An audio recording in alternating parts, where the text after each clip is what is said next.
नमस्कार, सादर प्रणाम। मैं डॉक्टर ओपी मिश्रा, द संकेत लाइव से।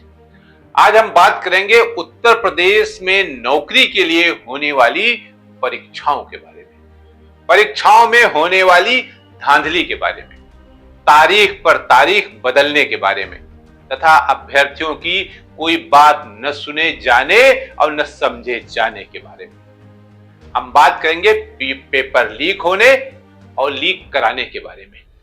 इसी के साथ हम ये भी बताने की कोशिश करेंगे कि आखिर नौकरी के नाम पर ये लोचा क्यों, ये नौटंकी क्यों, और अगर नौकरी नहीं देना है जैसा कि तैयारी कर रहे छात्रों का आरोप है, तो फिर ये नौकरी का स्वांग क्यों।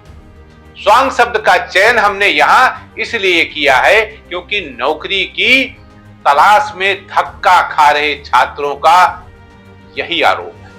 उनका कहना है कि सरकारी नौकरियां पहले भी निकलती थी और मिलती भी थी, लेकिन तब वो स्वांग और इवेंट नहीं होता था जो आज लोक भवन में नियुक्ति पत्र बांटने के नाम पर होता है। जान लें कि पहले जिसको सरकारी नौकरी मिलती थी उसके पास संबंधित विभाग से एक रजिस्टर्ड पत्र आता था और संबंधित व्यक्ति जाकर वहां ज्वाइन कर लेता था जहां से आया था। तब प्रधानमंत्री या मुख्यमंत्री बुलाकर नियुक्ति पत्र नहीं बांटते थे जैसा कि आजकल होता है।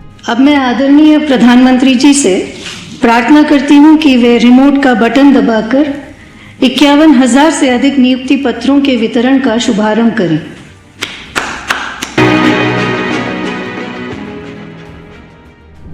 अब अगर हम नौकरियों को लेकर ताजा घटनाक्रम पर नजर डालें तो पता चलता है कि सरकार नौकरी के नाम पर कौन कौन खेल करती है।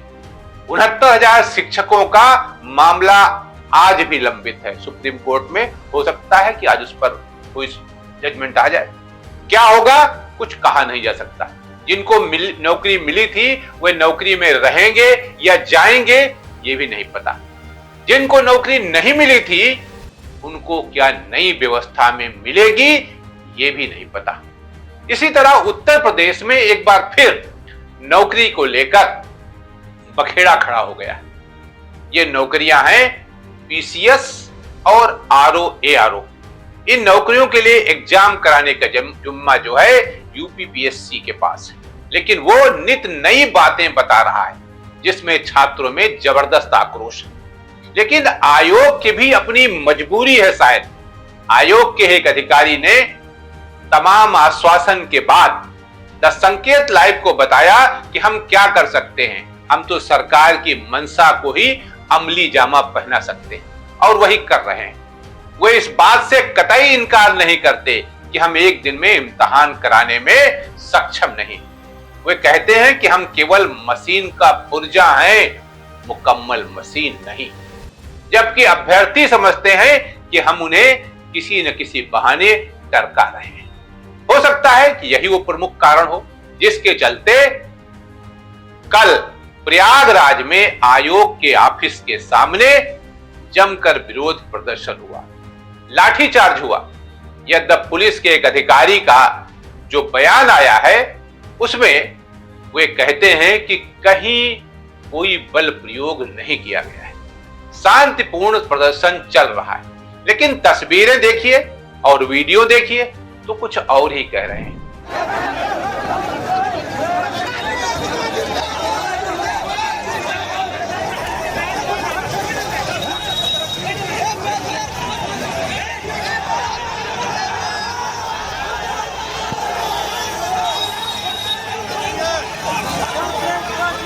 कितना अजीब इत्तेफाक है कि योगी और मोदी के नाम का माला जपने वाले छात्रों ने कल हाथों में जो बैनर पोस्टर ले रखा था उसमें एक भी योगी मोदी का नहीं था। जबकि ऐसे हिंदू मुस्लिम करने वाले तथा धर्म के नाम पर उपद्रव करने में ये तुरंत आगे आ जाते हैं। किसी भी युवा चेहरे से अगर कोई सवाल करो तो कहेगा कि 70 साल जो कुछ किया गया है उसका खमियाजा योगी और मोदी भुगत रहे हैं। लेकिन प्रदर्शन के दौरान उनके हाथों में महात्मा गांधी, सरदार भगत सिंह सुभाष चंद्र बोस तथा चंद्रशेखर आजाद के चित्र थे। अब ऐसे में ये सवाल उठना लाजमी है कि क्या उनका मोह योगी और मोदी से भंग हो गया है? जब मैं ये वीडियो शूट कर रहा था तब तक प्रयागराज स्थित आयोग के दफ्तर के सामने छात्र धरना दिए बैठे हैं और कह रहे हैं कि परीक्षा एक ही दिन कराना होगा, इसके अलावा कोई रास्ता नहीं। सूचना मिली है कि जिलाधिकारी रविंद्र तथा पुलिस अधीक्षक तरुण गावा वहां उन अभ्यर्थियों के पास पहुंच चुके हैं, लेकिन वे लोग नॉर्मलाइजेशन यानी कि सरलीकरण की बात को मानने को तैयार नहीं। लोग चूज करो जो आप ही की बात करेंगे ना, आप ही के लोगों में से सड़क पे कोई वहां से आएगा आयोग से, क्या बात होगी? लास्ट रात में आपने देख लिया कि कोई बात क्या बात करेंगे चाहेंगे वो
आरओ और एआरओ की परीक्षा एक ही पाली में करवाने की मांग कर रहे हैं, जबकि आयोग की ओर से जारी किए गए परसेंटाइल के फॉर्मूले से भी अभ्यर्थी संतुष्ट नहीं है। जैसा कि अभी हमने कहा कि सोमवार को यूपीपीएससी के कार्यालय के सामने धरना उन लोगों ने दिया था।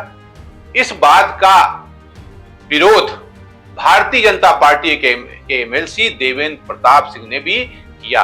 उन्होंने अभ्यर्थियों के समर्थन में आयोग को पत्र भी लिखा था। आप जान लें कि पीसीएस की परीक्षा 7 और 8 दिसंबर को 2 पालियों में 41 शहरों में आयोजित की जाने की बात है। वहीं आरओ एआरओ की परीक्षा 22 दिसंबर को 2 पालियों और 23 दिसंबर को 1 पाली यानी कुल 3 पालियों में होगी, ऐसा आयोग की व्यवस्था है।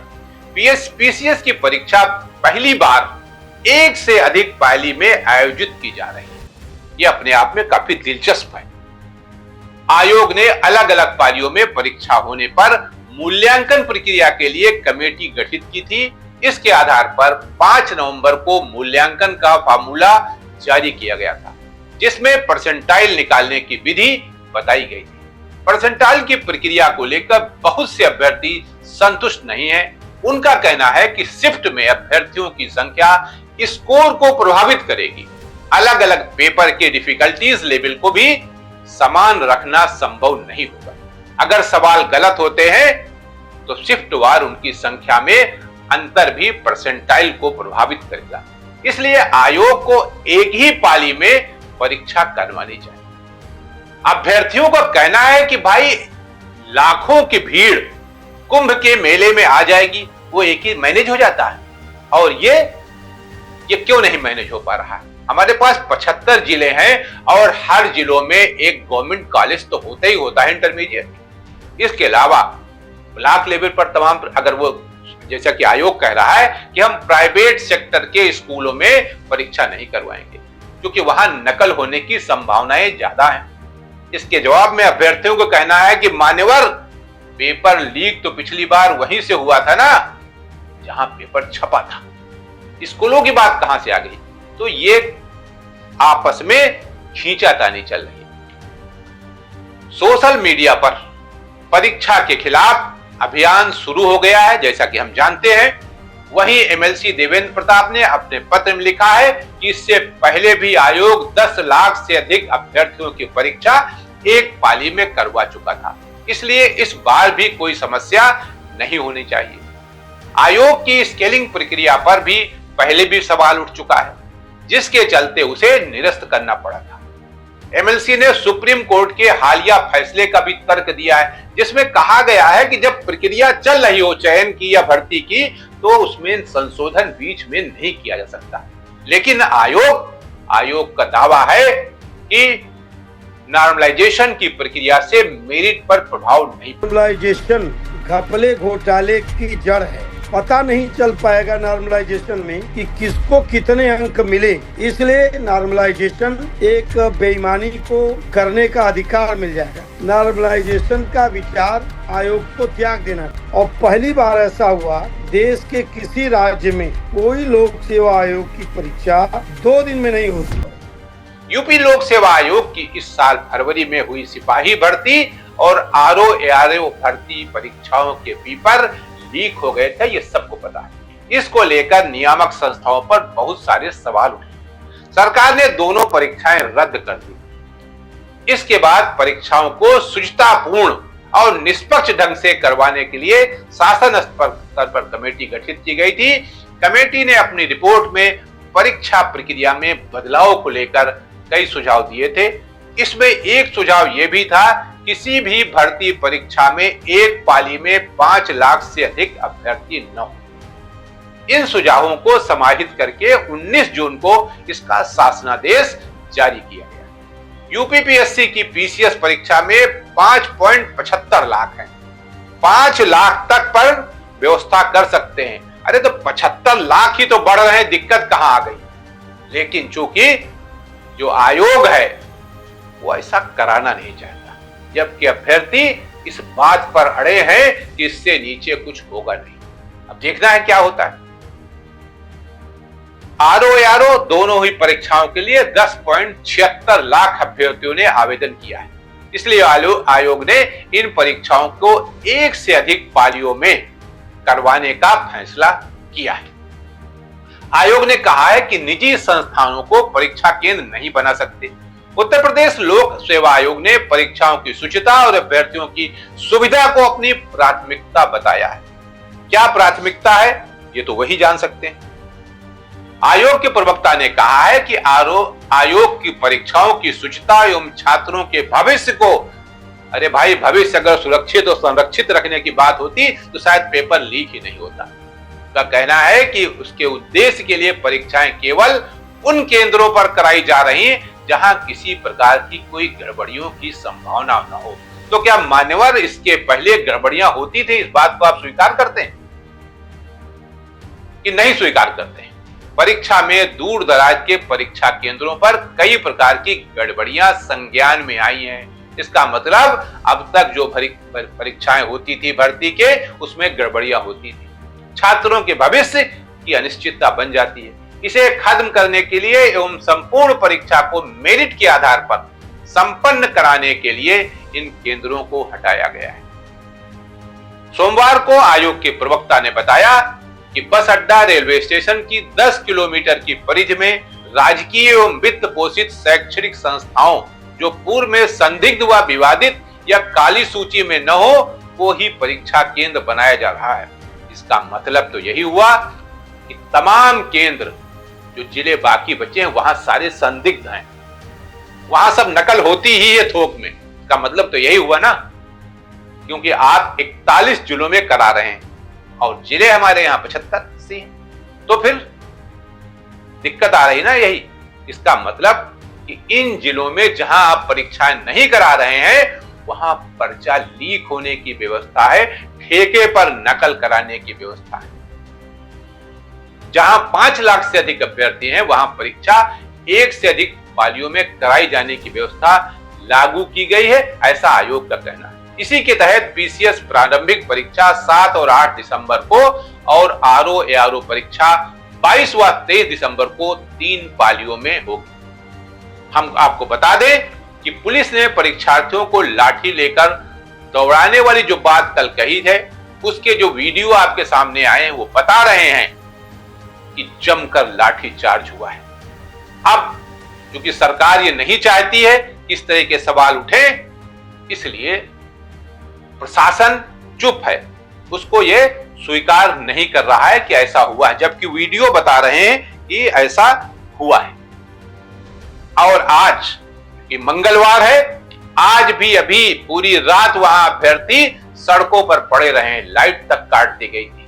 लोग मोबाइल, छात्र जो है मोबाइल की रोशनी में वहां पूरी रात बिताई है। मौसम में ठंडक भी है, ये हम सब जानते हैं। कितनी परेशानी के बाद वो परीक्षाएं देते हैं, कितनी तैयारियां करते हैं बाहर की, क्योंकि कल जो उपद्रव हुआ है या जो लोग हैं खाली उत्तर प्रदेश के नहीं थे, उत्तर प्रदेश, बिहार, मध्य प्रदेश, तमाम प्रदेशों के लोग लड़के वहां आए थे। किस तरह अपने घरों से दूर रहकर खुद खाना बनाते हैं, खुद बर्तन धोते हैं, खुद पढ़ते हैं, और उसके बाद जब उनके भविष्य के साथ इस तरह का खिलवाड़ होता है, तमाम लड़के तो ऐसे निकलेंगे जो ओवर एज होने के करीब पहुंच चुके हैं। इन पर भी कभी सरकार को मंशा अपनी डालनी चाहिए, उनकी तरफ भी नजर दौड़ानी चाहिए कि इनके साथ इनके जो अधिकार है, उसको, इनके जो हक हुकूक हैं, उनका दोहन कैसे किया जा रहा है, क्यों उनकी जिंदगी के साथ खिलवाड़ करे। या तो आप साफ कह दीजिए कि हम नौकरी नहीं दे सकते, तो लोग अपना कोई दूसरा रास्ता, पकौड़ी तलेंगे, अपना क्या करना, मूंगफली बेचेंगे, कोई फर्क नहीं पड़ता। या तो स्पष्ट कर दे सरकार कि हम नौकरियां नहीं दे सकते। और नौकरियों के बारे में, नौकरियों को लेकर आए दिन नाटक होना, पेपर लीक होना, फिर कोर्ट जाना, फिर आरक्षण नहीं लागू हुआ, फिर ये नहीं हुआ, फिर वो नहीं हुआ, और पूरी व्यवस्था ही चौपट हो जा रही है। नौकरियां मिल नहीं पा रही हैं, लोग ओवर एज होते जा रहे हैं, कहां जाएं। जिंदगी उनकी दांव पर लगी है, जो 200 किलोमीटर दूर से आकर इलाहाबाद में पड़े हैं, नौकरी की तलाश में बर्तन धो रहे हैं, अपने खाना बना रहे हैं और पढ़ रहे हैं। एक ही छोटे से कमरे में 4-4 लोग। जो साधन संपन्न माता पिता की औलाद है, वो तो दिल्ली में जाकर पढ़ रहे हैं, लेकिन इलाहाबाद में पढ़ने वाले लोगों को, लड़कों को, के बारे में सरकार को सोचना चाहिए। खाली हिंदू मुस्लिम कर देने से या कटोगे बटोगे कर देने से कुछ नहीं होगा, क्योंकि यही कारण है कि अब वह छात्र चिल्लाने लगे हैं कि बटेंगे भी नहीं और हटेंगे भी नहीं। सरकार कह रही थी कि बटोगे तो कटोगे, अब वो कह रहे हैं कि बटेंगे भी नहीं और हटेंगे भी नहीं। तो अब सरकार को कोई ना कोई रास्ता निकालना ही होगा। आज के लिए इतना ही, नमस्कार।